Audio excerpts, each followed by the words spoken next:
In this video, we'll explore how to turn your research question into searchable concepts and then translate those ideas into advanced search strings you can use in education databases.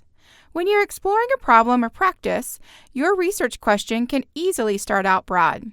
Using a framework like PICO can help you organize your ideas and translate them into searchable concepts. The PICO framework is used most often in evidence-based or quantitative research, where you want to measure the effects of an instructional practice or intervention. Let's take a look at this research question. What is the effect of culturally responsive teaching strategies on reading comprehension for middle school English learners compared to traditional instruction? We can use the PICO framework to identify the major concepts in this question: population, middle school English learners; intervention, culturally responsive teaching; comparison, traditional instruction; outcome, reading comprehension or academic achievement. If your research question is more qualitative or exploratory, then the Little PICO framework may be a better fit. Use Little PICO when you're studying experiences or perceptions rather than measurable outcomes. For this question, how do high school teachers perceive the use of project-based learning to support student engagement in STEM classrooms? We can use Little PICO to identify the main research concepts as population, high school teachers; phenomenon of interest, project-based learning, and student engagement; context, STEM classrooms in secondary education. Once you've outlined your question using one of these frameworks, the next step is to translate those concepts into keywords and search strings. Start with the main ideas from your framework. These become your core search concepts. Then, brainstorm synonyms and related terms for each. For example, project-based learning could also be PBL, inquiry-based learning, or inquiry-based instruction. Student engagement might be shortened to just engagement.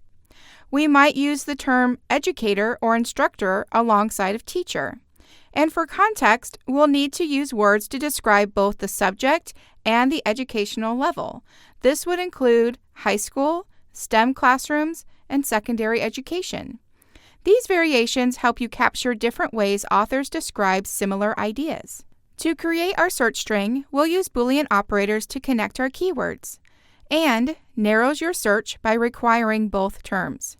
Or broadens it by including synonyms. Not excludes terms you don't want.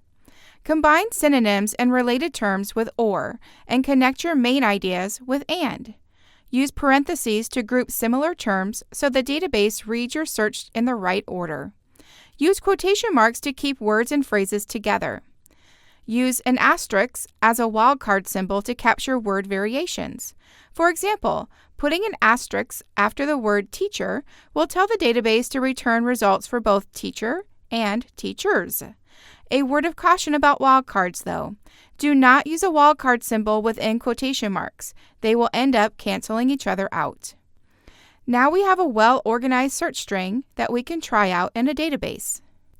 As you begin searching, it's helpful to keep a running search log. In your document, keep a list of your keywords. You might find more words to add to this list once you begin searching for articles. Next, record your search string. Each time you use a search string, document the database it was used in, the date you searched, and the number of results.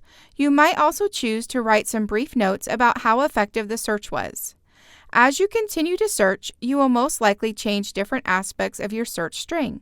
Each time you make a change, record it on your document. This habit keeps you organized, prevents duplicate searches, and provides a clear record of your research process. For additional help with creating your search string, contact the library at ask.lib.ua.edu. Thanks for watching.